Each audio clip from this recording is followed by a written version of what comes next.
en el capítulo 3, verso 1, y es en la carta que vamos a estar, mis hermanos, abundando.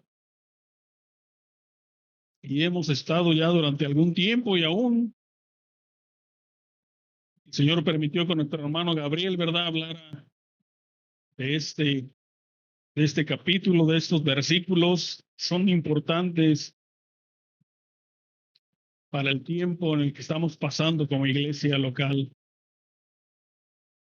Ya hasta no lo sabemos de memoria, ya ni abrimos la Biblia, ya sé cuál es, hermano. Palabra fiel. Si alguno anhela obispado, buena obra desea, pero es necesario que el obispo sea irreprensible, marido de una sola mujer, sobrio, prudente, decoroso, hospedador, apto para enseñar, no dado al vino, no pendenciero, no codicioso de ganancias deshonestas, sino amable, apacible, no avaro, que gobierne bien su casa, que tenga a sus hijos en sujeción con toda honestidad, pues el que no sabe gobernar su propia casa, ¿cómo cuidará de la iglesia de Dios? No un neófito, no sea que envaneciendo se caiga en la condenación del diablo. También es necesario que tenga un buen testimonio de los de afuera para que no caiga en descrédito y en lazo del diablo. Acompáñame a orar, mis hermanos, que este tiempo de oración sea en verdad un tiempo de meditación en estos textos y en lo que Dios nos quiere hablar a través de su palabra. Bendito Dios y Padre de nuestro glorioso Señor y Salvador Jesucristo. Gracias, Señor, por este grande privilegio que me das de compartir tu palabra a mis hermanos, a tu iglesia local. Pero también, Señor, tú sabes que como nunca vengo, Señor, delante de ti al pisar este lugar, no por que sea algo físico, Señor, o místico, sino por lo que representa, mi Dios, el hablar tu palabra. Tú sabes que lo hago con temor y temblor delante de ti, y que como nunca, Señor, me costó preparar este sermón, esta enseñanza, mi Dios, pero fue hasta ese momento que recurrí a ti, Señor, y clamé en oración y te dije que yo no puedo, Señor, que soy un neófito en estas cuestiones. Es que tu gracia vino a mí, mi Dios, y me ayudó a terminarlo. También te ruego, Señor, que tu gracia en este momento sea con este aprendiz de predicador, con este débil predicador, y que, Señor, junto con mis hermanos, Señor, tu palabra cumplirá el propósito por el cual tú le enviaste en este día.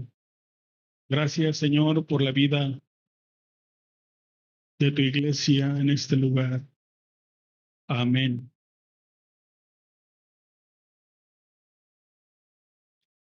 En los últimos días, y pues la mayoría de los que estamos viendo de repente las redes sociales o las noticias, vimos una nave espacial, ¿verdad? Una parte que anduvo ahí alrededor de la Luna, salió de ahí de la NASA en Estados Unidos, y como una persona, un hermano, ¿verdad?, compartía la palabra de Dios y se admiraban de la gloria de Dios, y cómo tomaron fotografías de la Luna y esas cuestiones, ¿verdad? Todo el mundo impactado por la grandeza de nuestro Dios. Yo no había leído de una persona que es un ingeniero de aquí de Guanajuato, ¿verdad? Por eso me impactó la noticia que fue parte de esa misión. Él desde niño aquí en San Miguel de Allende les pusieron una clase de unos videos y soñó con un día trabajar en la NASA. Su sueño fue cumplido porque tenía la doble nacionalidad. Ya estando allá y terminando de ingeniero en aeronáutica, ingeniero en esas cuestiones, tuvo la oportunidad de aplicar, decía la noticia, pero él aplicó hasta 11 veces y fue rechazado, y fue hasta la 12ª vez que él fue aceptado ahí y empezó, dice él, prendiendo pequeños cohetes y experimentando. Y luego ya estando en la misión, en esta parte ya de la misión, él participó en una pequeña parte en la que duraron 5 años, él y su equipo que él comandaba, preparando esta misión. Y mire, me sorprendió unas palabras que él dijo: si este equipo no funciona a la perfección, puedo matar a una persona, y no nada más a una persona, a la persona que está llevando, fíjese la trascendencia que le daba él a esta misión, a esta parte de la misión que se le había encomendado, a la persona que está llevando a la humanidad de regreso a la luna. Ciertamente, mis hermanos, hemos estado abundando y repitiendo, ¿verdad?, este texto de 1 Timoteo 3, por dos razones principalmente. Primero, y no me dejará mentir, el proceso del llamado de los ancianos pastores, por el que hemos estado o estamos atravesando, y que seguramente se hará en un futuro próximo para la gloria de Dios. Y seguirá llamando a ancianos pastores. Y segundo, cuidar tanto el hoy como el día de mañana, que todo se haga de manera bíblica, de acuerdo a la voluntad de Dios, de acuerdo a lo que Él estableció aquí en 1 Timoteo, y no conforme a los deseos engañosos del corazón de aquellos hombres. Y más viendo cómo el liderazgo de muchas iglesias se ha corrompido y se nombran líderes, ancianos, pastores a diestra y siniestra, y todo esto en contra de lo establecido por Dios, sus principios y los parámetros que Él mismo ha establecido. Hermanos, es que no estamos hablando de lo que la NASA elige, de aquellos que la NASA elige como a este ingeniero para una misión. Y es ahí donde debemos meditar. Ahorita que mi hermano Gabriel estaba con la clase, híjole, yo fui confrontado grandemente, la verdad. No estamos hablando de eso, estamos hablando de aquellos que Dios llama para su obra. No solo para trabajar un día, habitar en la luna, que ese es el proyecto para el 2028, dicen ellos, sino para que el Dios que creó no solo la luna, sino el universo entero, nos llama a cuidar de su obra y estar un día eternamente con Él. No para cuidar a los tripulantes de morir en un accidente, sino para librar a los hombres de la muerte eterna por la predicación fiel de su palabra. Esa es la misión a la que Dios llama a ancianos, pastores, a todo servidor, a los diáconos. Con esto en tu mente, y espero te haga reaccionar y te confronte. En esta enseñanza tocaré solamente 2 puntos. El primero tiene que ver con ese llamado, y el segundo, en el segundo veremos 3 cualificaciones o requisitos que el Señor establece para esos llamados pastores ancianos al ministerio. Y esos 3 requisitos son sobrio, prudente y decoroso. Pasemos pues al primer punto, y ruego al Señor que seas confrontado y que tomes en serio, mi hermano, esto que el Señor está hablándonos a través de su palabra.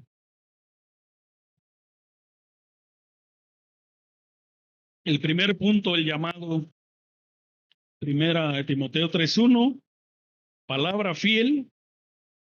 Si alguno anhela obispado, buena obra deseo. Estas palabras anhela, es un anhelo profundo, y es una palabra griega, oregetai, que implica un fuerte deseo interno o inclinación, a menudo y siempre guiado por Dios, quien llama. Dios es el que llama a servirle en el ministerio pastoral. Pero ese llamado, cuando viene de parte de Dios, incluye ese anhelo profundo y desinteresado por la obra del ministerio desinteresado. Pablo dice en nuestro texto que si alguno anhela obispado, buena obra desea. Pablo exalta la aspiración por la obra ministerial, no por el puesto de pastor. Como alguien ha dicho muy acertadamente, la ambición por el oficio corrompe, la ambición por el oficio corrompe y el deseo por el servicio purifica. Si después, dice Spurgeon, esta cita es de él, de un cuidadoso examen de sí mismo, de aquellos ancianos, pastores que dicen que son llamados, un hombre descubre que tiene un motivo diferente al que, el de la gloria de Dios y el bien de las almas para optar por el pastorado, hará bien envolverse de él inmediatamente. Y esto me confronta a mí grandemente. Para esto vamos a ver un poco cómo era el llamado de los siervos en el Antiguo Testamento, pastores, reyes, ¿verdad? Perdón, profetas y reyes. Solo citaré algunos por cuestiones de tiempo. Por ejemplo, Dios cómo llamó a Jeremías en el capítulo 1, verso 4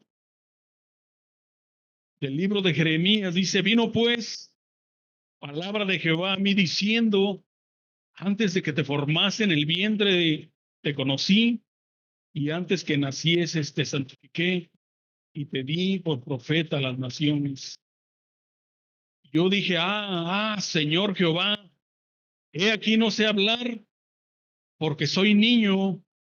Y me dijo Jehová, no digas soy un niño, porque todo lo que te envié irás tú, a todo lo que te envié irás tú, y dirás todo lo que te mande. Llamado glorioso en todos los que hace el Señor en la vida de Jeremías. También vamos a ver uno de los más conocidos, que es el llamado de David. Sabemos cómo el profeta Samuel, ¿verdad? Dios manda al profeta Samuel, ahí en el primer libro de Samuel,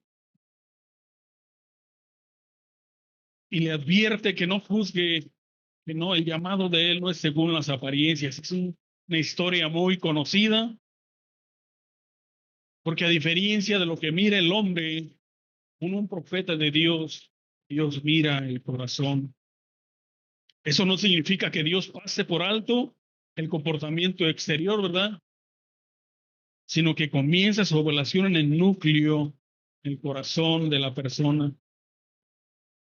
En las escrituras el corazón se refiere a la vida interior, el lugar del pensamiento, el sentimiento y la voluntad, porque como dice este texto, Dios ve el corazón. Dios nunca puede ser burlado y ser engañado por la actuación o por la apariencia externa, ¿verdad?, de cualquier hombre. Él conoce de la diferencia entre religión exterior y obediencia genuina. Esto es a la vez confrontante y convincente y confrontante también para todos nosotros. El conocimiento de Dios es perfecto y sus juicios son verdaderos.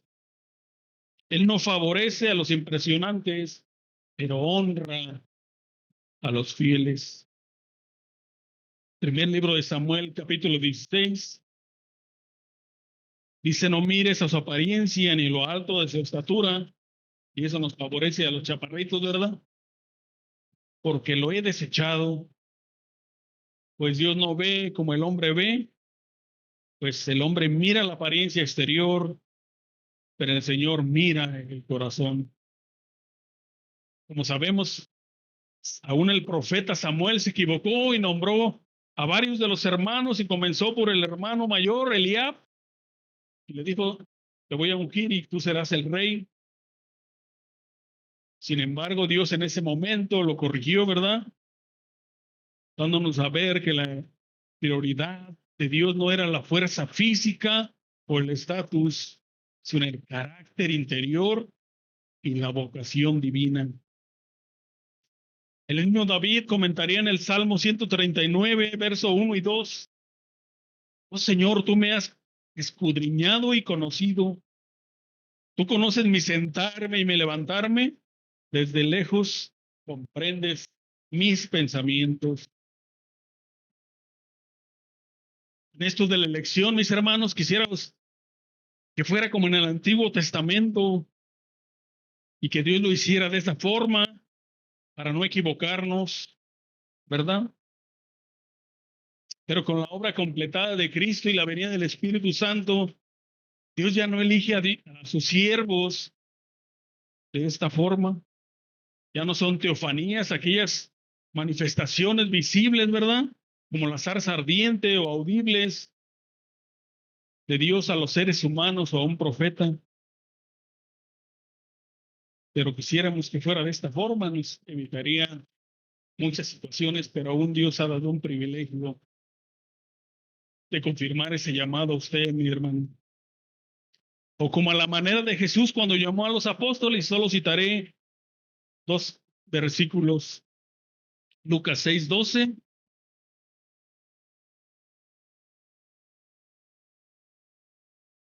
En aquellos días, hablando de Jesús, ¿verdad? Fue al monte a orar y pasó la noche orando a Dios. Y cuando era de día, llamó a los discípulos y escogió a 12 de ellos, a los cuales llamó apóstoles. Todavía pierde, ¿verdad? El Dios hecho hombre, orando con su Padre toda la noche. No había forma de errar. Marcos 3:13 nos dice que después subió al monte y llamó así a los que él quiso y vinieron a él y estableció a 12 para que estuvieran con él y para enviarlos a predicar y que tuviesen autoridad para sanar enfermedades y para echar fuera demonios. Me hubiera gustado también el llamado en este tiempo fuera de esa forma. También conocemos el llamado de Pablo, ¿verdad? Para ser apóstol. Hechos 9 nos narra, y voy a parafrasear mucho de esto, y conocemos la historia, como Saulo de Tarso, siendo perseguidor de la iglesia, en el capítulo 9, que le aparece el Señor Jesucristo en un resplandor y lo tumba. Muchos dicen que fue del caballo, no sabemos, pero lo tumbó al suelo, lo derribó y le quitó la vista, ¿verdad? La vista física, pero en ese momento él pudo ver con los ojos espirituales. Él le dijo: ¿quién eres, Señor? Y le dijo: yo soy Jesús, a quien tú persigues. Y después conocemos la historia de cómo le da instrucciones a él y a un siervo llamado Ananías, el cual le dice: Señor, he oído mucho acerca de este hombre, estaba temeroso. ¿Cuántos mal ha hecho a tus santos en Jerusalén? Y he aún aquí que tiene autoridad de los principales sacerdotes para prender a todos los que invocan tu nombre. El Señor conocía el temor que había en Ananías, ¿verdad? Y el Señor le dijo: ve, porque instrumento escogido es este para llevar mi nombre en presencia de los gentiles y de reyes y de los hijos de Israel, porque yo le mostraré cuánto le es necesario padecer por mi nombre. Fue entonces Ananías y entró a esa calle derecha, ¿verdad? Entró en la casa y poniendo sobre él las manos, y todavía temeroso le dijo: hermano Saulo, si eres hermano, ¿verdad?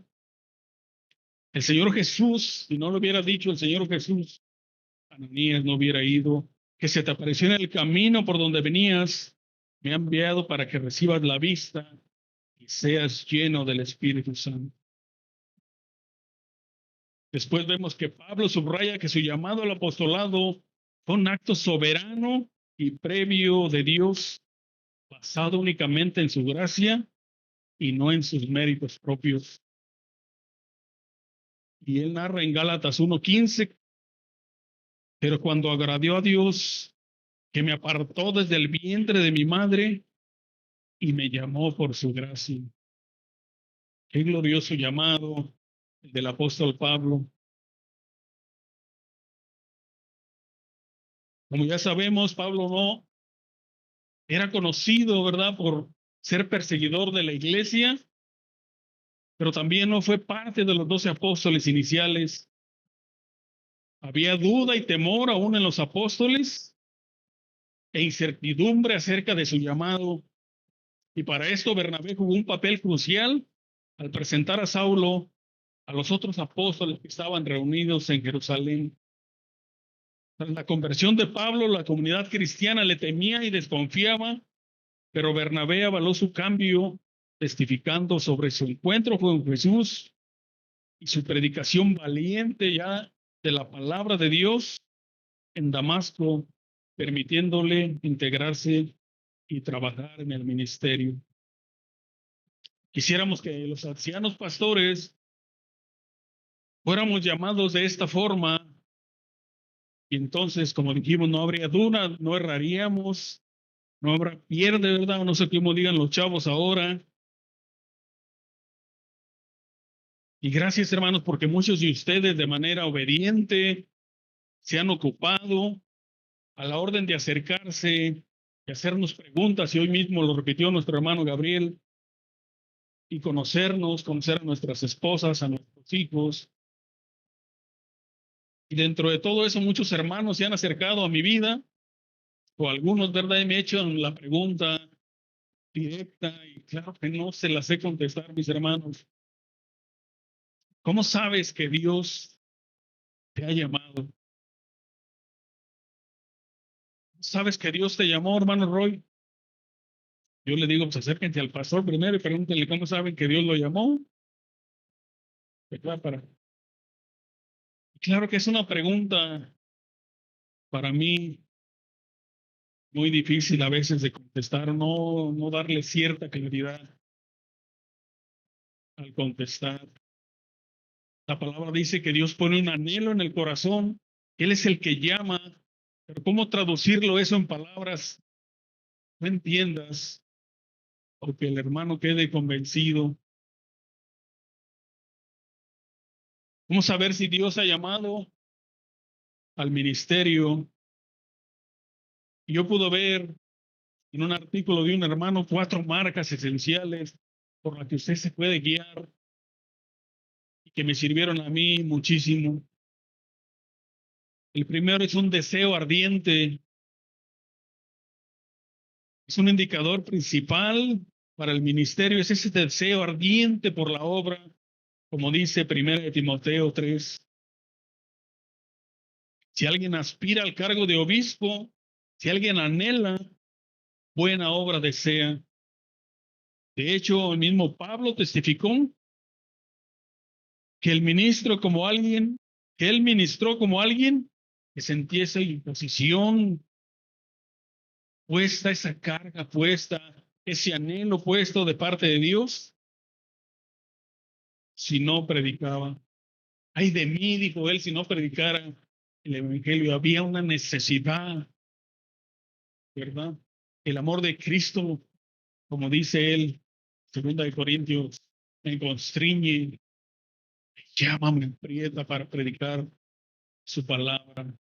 Hay un deseo ardiente, mis hermanos. El segundo es una vida santa que tiene que ver con las cualificaciones. Y está en 1 Timoteo, como ya leímos, del capítulo 3, del 1 al 7.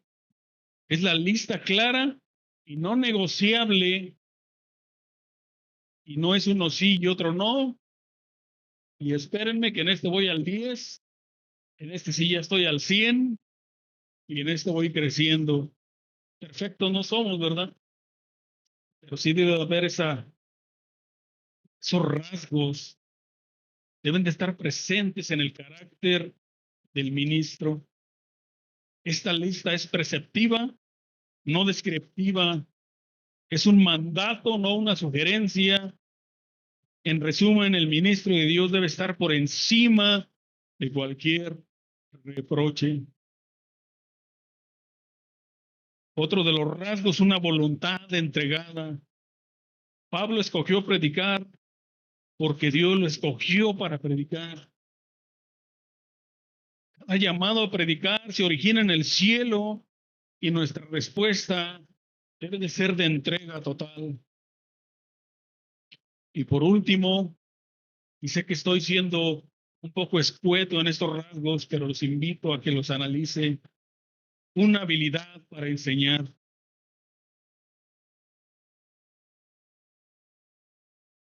Aquel que ha sido llamado al ministerio debe ser capaz de enseñar la palabra de Dios.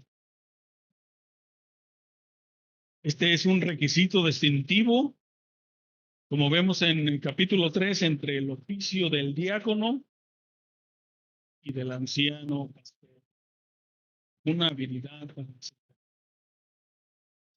Y con esto del llamado, mis hermanos, y espero que lo oiga de nuevo, aunque a mí no me gusta cómo se escucha mi voz, escucho en el audio que tuve nuestros hermanos ahí en la página.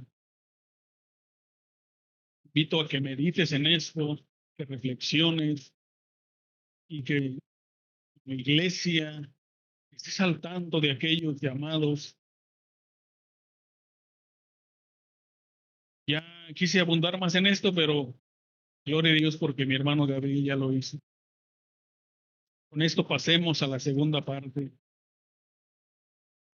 Y en esta segunda parte, hermano, hablando ya de esas cualificaciones y requisitos, son tres los que voy a tratar. Ahí es donde entra en mayor parte de su responsabilidad y ese cuidado que como iglesia debe de tener. Siéntase privilegiado porque en ese momento usted es como ese departamento de recursos humanos que el jefe de la empresa, ¿verdad? Llama para un reclutamiento y dice, ¿sabes qué? Necesito ancianos pastores. Voy a llamar.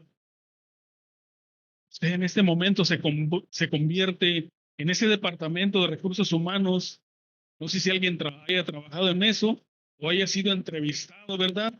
Y ahí ven los requisitos a las cualificaciones y contratado o no contratado. Es parte de eso, mi hermano. Para ver, para evaluar los aspectos, las cualificaciones. Métase hasta la cocina de nuestra vida, mis hermanos. Literalmente en la vida de los candidatos, pregúnteme a mí, pregúntele a mi esposa. Algunos le han hecho unas preguntas. Sí le he dicho a mi esposa, no digas mentiras porque no se hará perder y estás mintiendo delante de Dios. En esta parte, pues, veremos tres cualificaciones. Primera de Timoteo 3:2. Pero es necesario que el obispo sea que, mis hermanos, inmediatamente después de hablar Pablo en el versículo 1 del genuino anhelo por la obra y que vimos nosotros ya ahorita, vemos en el versículo 2 la palabra pero, y ese pero lo puse con negritas y también subrayelo ahí en su mente y déjalo ahí, que dicen que no hay pero que valga, ¿verdad? Pero este pero es muy importante y el Espíritu Santo nunca puso una palabra de más en la Escritura. Y en ese momento inspira a Pablo que lo deje ahí plasmado, pero le dice, detente un poco, Pablo, y a partir de aquí vamos a iniciar con las cualificaciones de los futuros pastores ancianos. El pastor la semana pasada vio irreprensible y él va a tocar marido de una sola mujer, por eso me brinqué yo eso ya. Alguien dijo esta frase, tu talento te abre las puertas, pero tu carácter te las puede cerrar. El talento es lo que haces, el carácter es quien eres, especialmente cuando nadie te ve.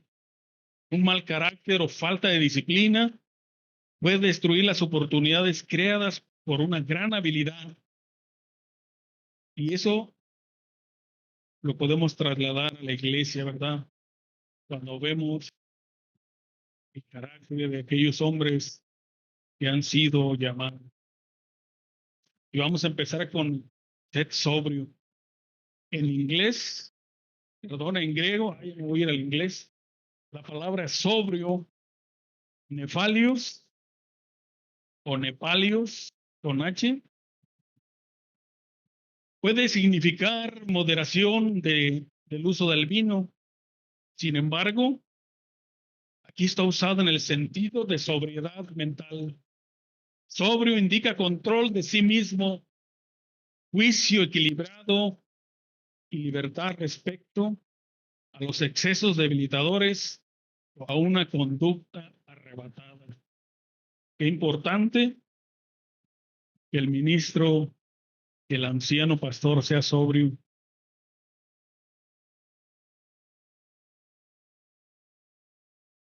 ¿Por qué, mis hermanos? Porque los ancianos pastores enfrentan muchos problemas, presiones y decisiones serias. Para esto deben ser mental y emocionalmente estables.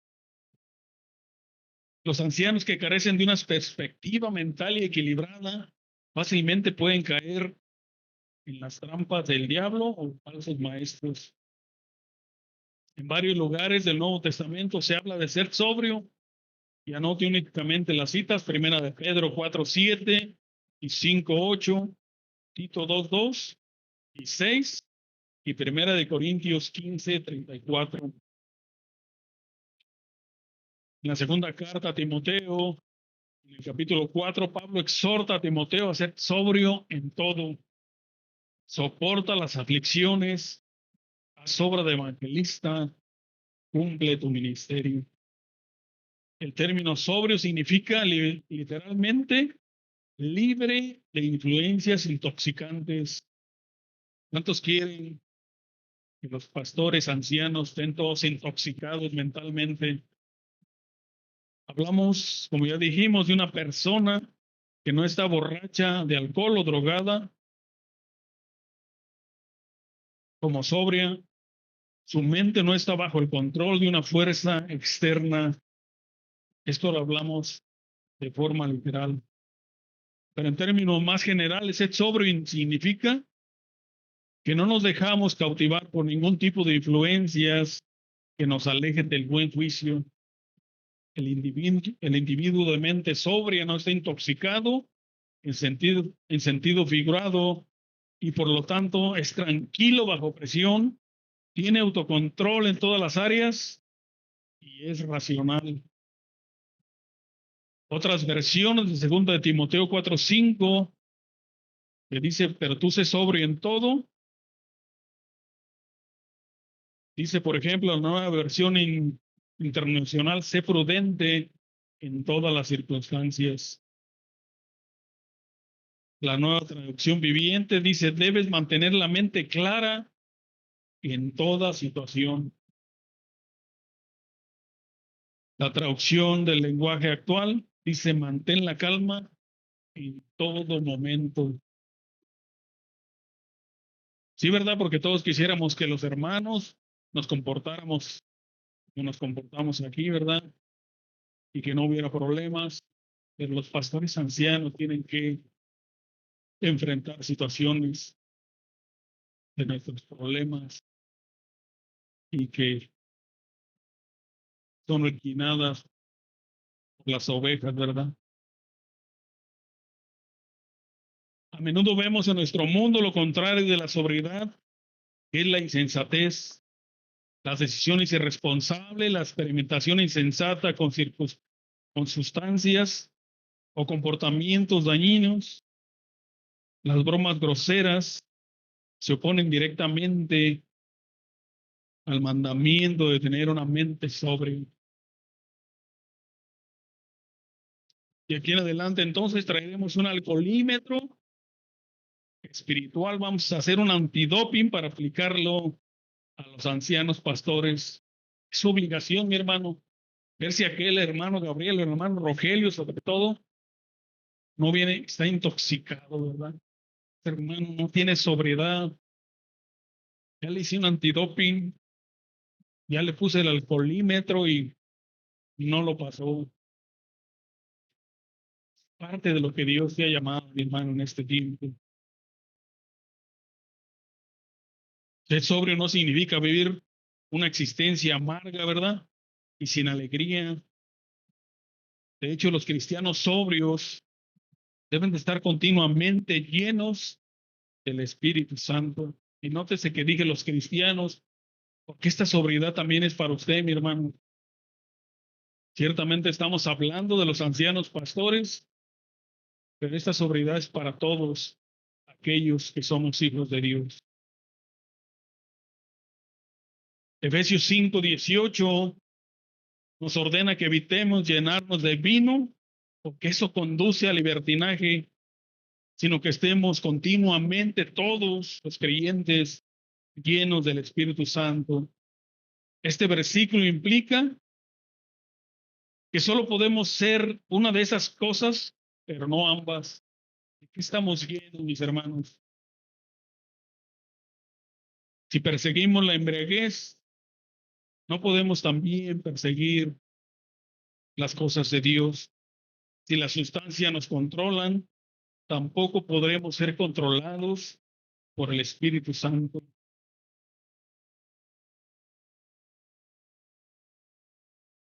Y en este contexto de la sobriedad, es en este contexto que el apóstol Pedro, en primera de Pedro 5:8, nos deja un texto muy conocido y que no sabemos de memoria. Qué importante, mi hermano, la sobriedad. Sed sobrios, sed sobrios y velad, porque vuestro adversario el diablo anda como león rugiente, buscando a quien devorar. Y con esto pasemos a otro de las calificaciones: prudente. Conoce personas imprudentes. En el medio del espectáculo hay muchos. En la política no se diga. Pero estaba leyendo testimonio de una persona, un ciclista muy famoso, Lance Armstrong. Espero haberlo dicho bien. Ciclista muy famoso que por su comportamiento imprudente y deshonesto lideró la mayor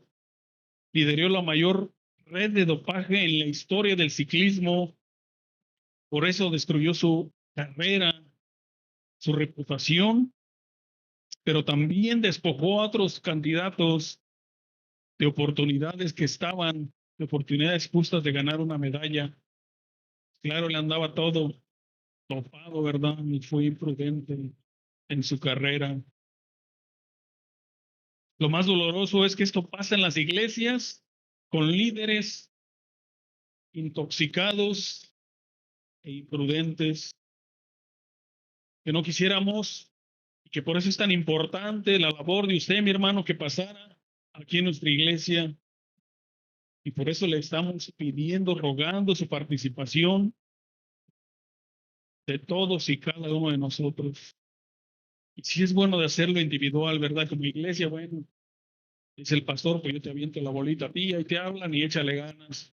Es cada uno de nosotros, mis hermanos, y a lo mejor no está bien señalar, pero cuéntese, ¿verdad? Yo, y cada uno de nosotros tenemos esa obligación de parte de Dios.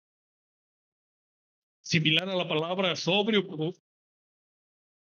prudente, sofrón, también destaca el control de uno mismo y particularmente se relaciona con el ejercicio del buen juicio. ¿Cuántos quieren un anciano de buen juicio? La discreción, y le platicaba algo el pastor y ya lo saben todos, y el sentido común, que es el menos común de los sentidos, ¿verdad? Ser prudente es ser discreto, cabal y razonable capaz de mantener una perspectiva objetiva frente a los problemas y desacuerdos. ¿A poco hay problemas y desacuerdos? Sí, hermano. La prudencia es un requisito esencial de la mente para una persona que debe ejercer una gran dosis de discreción en el manejo de los problemas y de las personas. La prudencia modera el orgullo, el autoritarismo y la tendencia a justificarse a sí mismo. La prudencia es esencial en la vida de todo cristiano y mayormente en la vida de los ancianos pastores. Nos guía a tomar decisiones sabias y alineadas con la voluntad de Dios, según Proverbios 1:2 al 6. La prudencia no solo implica conocimiento y sabiduría, sino también discernir y actuar con justicia a través de una relación íntima con Dios y la aplicación de su sabiduría. Los creyentes evitan la necedad y viven una vida plena de propósito y paz. Qué importante es la prudencia. Como resumen, es la capacidad de pensar y actuar con sabiduría, cuidado y equilibrio, evitando errores o riesgos innecesarios y manejando correctamente recursos, talentos y situaciones dadas por Dios. Implica prever consecuencias, hablar con tacto, tomar decisiones justas y aprender continuamente para vivir de manera responsable y efectiva. ¿Cuántos quieren ancianos prudentes? Miren lo que señala Jerry Briggs. La prudencia utiliza todos los medios legítimos y bíblicos a nuestro alcance para evitar el daño a los demás y a nosotros mismos, y para lograr lo que creemos que el curso correcto de los acontecimientos, y para lograr lo que creemos que es el curso correcto de los acontecimientos. La prudencia bíblica incluye tanto la oración como el trabajo duro. Cualquier otra cosa es un impostor. Fin de la cita. Los traductores de la Biblia traducen la frase espíritu prudente de varias maneras. Un espíritu sereno, un espíritu con entendimiento. Y en este caso la palabra espíritu no es nada místico, ¿verdad? Se refiere aquí a la posición o temperamento de una persona. ¿Qué decir de Salomón? En sus proverbios nos habla ampliamente de la prudencia. Y ejemplo muy claro está en la Biblia con la vida de Abigail, ¿verdad? En el libro de Samuel, primer libro, y de su esposo Nabal. Se dice de esta mujer que era sabia y prudente.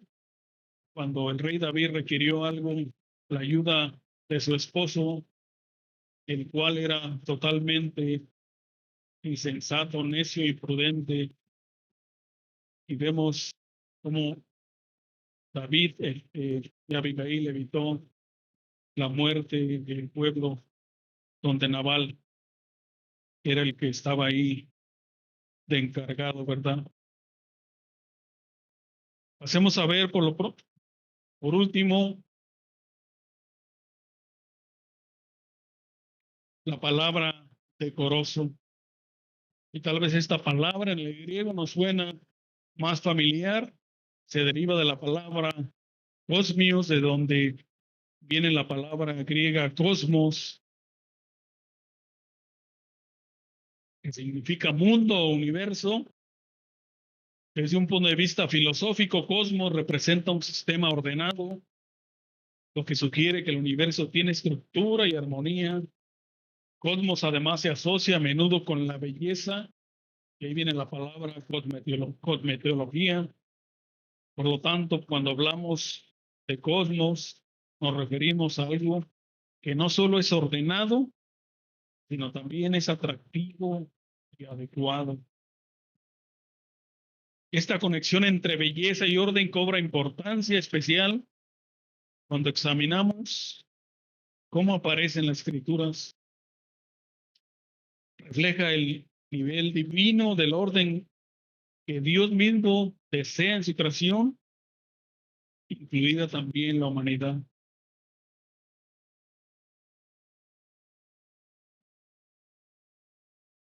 Exhibe una belleza no solo externa, sino más importante aún, un comportamiento respetuoso y piadoso. Una referencia que encontramos en la Biblia es en Primera de Pedro 3, 13 y 4, donde Pedro aborda la idea de belleza y la propiedad. No permito que su adorno, hablando verdad de la iglesia, de las mujeres, perdón, sea meramente externo, organizar el cabello, los adornos de oro, los vestidos lujosos, sino el ser interno, el del corazón, en el incorruptible ornato de un espíritu afable y sereno que es de grande estima delante de Dios. Aquí nuevamente Cosmios captura la esencia de lo que significa presentarse de una manera apropiada. El pasaje alienta a los creyentes a centrarse en la transformación interior en lugar simplemente de la apariencia externa. Los ancianos pastores son llamados a reflejar este carácter, el carácter de Dios. Vivir, por lo tanto, una vida cósmica significa reflejar este carácter de Dios. Cuando las personas encarnan los principios de la decencia, el orden y la corrección, revelan la esencia de la naturaleza de Dios al mundo que nos rodea. Vivir cosmios es un acto de reflejar el orden de Dios en un mundo que a menudo se caracteriza por el caos. ¿Quiere usted, ancianos pastores, con estas características, mis hermanos, con estas cualificaciones?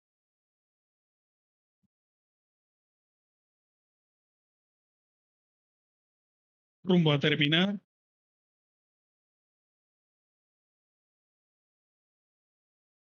gracias a Dios que hay personas nuevas que nos visitan, pero también para aquellos, mis hermanos, que están aquí, pueden ser nuestros hijos, pueden ser personas que han estado durante mucho tiempo con nosotros, pero que aún no son creyentes. Es que es una realidad. Hemos estado hablando de las cualificaciones, del llamado de los pastores ancianos, pero te quiero leer un texto, Hechos 20. ¿Y por qué estamos hablando a ti que nos visitas? Porque estás aquí por primera vez y ya tienes tiempo viniendo, ¿verdad? Pero no has visto las cosas de esta forma, de los futuros ancianos pastores y de las cualificaciones. Hechos 20, 28, por tanto, mirad por vosotros y por todo el rebaño en que el Espíritu Santo os ha puesto por obispos. Mira para qué, para apacentar la iglesia del Señor, la cual Él ganó por su propia sangre. Como te decía, hemos estado hablando de estos ancianos llamados a pastorear, a cuidar, a alimentar a las almas de las personas que forman la iglesia, que se agregarán a ella. Esa iglesia local que está aquí en la tierra y en la cual Dios nos ha traído o te está trayendo por primera vez o a la cual has asistido. Y en el texto que leímos dice que Él la ganó con su propia sangre. ¿Qué importancia es entonces para Dios y para el Señor Jesucristo su iglesia? Hay una iglesia en este caso nosotros, parte de esta iglesia local que Cristo ganó en la cruz al morir, al derramar su sangre, Él la compró con su sangre preciosa. Pero para ser parte de ella, tú que estás aquí como visitante, o que ya tienes tiempo, necesitas venir en arrepentimiento y fe. Necesitas confesar tu pecado delante de Dios y poner tu fe solo en Jesucristo, para luego entender esto y la importancia de ser cuidado y pastoreado por hombres fieles que Dios quiere instituir en su iglesia, para ser cuidado hasta que Él regrese a esa iglesia que Él compró con su sangre. Para eso Dios te ha traído, tal vez, no tal vez, con certeza lo digo, a este lugar por primera vez, o si ya tienes tiempo, o eres aún uno de mis hijos, ¿verdad? No he entendido la importancia de esto. Rogamos, la verdad, que el Espíritu Santo revele estas palabras a tu corazón. Ahora me voy a dirigir a los próximos y futuros ancianos, pastores y líderes. Si ya fui confrontado con mi hermano Gabriel nuevamente, estoy confrontado, ¿verdad? Con esto que el Señor me llamó a escribir. No somos llamados a servir una empresa de fama mundial, una universidad de prestigio, un equipo europeo, aunque esto no tendría nada de malo en sí mismo. No somos llamados ni siquiera a esa misión a la luna. Fuimos llamados a servir en la iglesia que Cristo compró con su sangre. A eso estamos siendo llamados los ancianos pastores. En palabras de Martin Lloyd Jones, la obra de la predicación es el llamado más alto, más grande y glorioso al que cualquiera puede ser llamado. Y miren lo que dice Charles Spurgeon: si Dios te ha llamado a ser su predicador, no te rebajes a ser el rey de Inglaterra. Qué sublime y qué glorioso es el llamado que Dios hace a hombres comunes y corrientes. Y a ti, iglesia en general, recuerda las palabras de Timoteo en el capítulo 3, verso 15. Solo voy a decir esta parte: la casa de Dios no es una empresa, eso, mi hermano, es la casa de Dios, la iglesia del Dios vivo, columna y baluarte de la verdad. Las iglesias evangélicas, como ya sabemos, están en medio de una transición generacional masiva, con púlpitos vacantes y vacíos.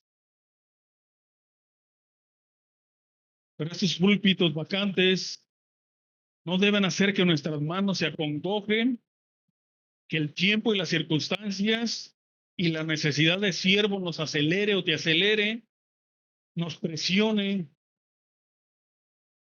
para llamar así rápidamente. No se necesitan pastores, ancianos, ya urge. Si recuerdas la historia del principio de este ingeniero, hasta 12 veces, ¿verdad? Él aplicó para ser llamado ahí en la NASA, y ya llamado tardó 5 años para una misión, para preparar unos fierros ahí, ¿verdad? Unos juguetes, no sé qué hice. No debemos ser presionados, iglesia, pero sí tenemos la obligación de estar al cuidado. Cristo sigue edificando su iglesia. Él no espera por voluntarios ministeriales. Él soberanamente elige pastores para servir a su iglesia y predicar el evangelio. Sin embargo, la iglesia debe llamar a los llamados. Y cada hombre de Dios calificado debe considerar si Dios le está llamando al ministerio pastoral. Debe haber un compromiso y una responsabilidad muy personal de cuidar, de participar, de orar, de discernir la vida de los futuros ancianos pastores. Estás llamado a participar en la misión más gloriosa que ningún hombre, que ni la ciencia puede imaginar. El regreso al cielo, a la vida eterna, al encuentro con tu Dios. Ponte de pie y vamos.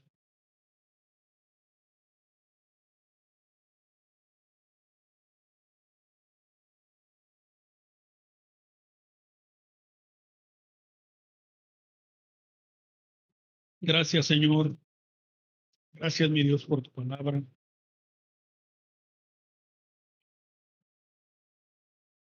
Señor, ha sido expuesta tu palabra y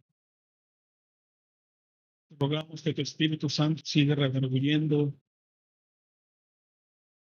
y confrontando el corazón de aquellos, Señor, que hemos sido llamados como ancianos pastores.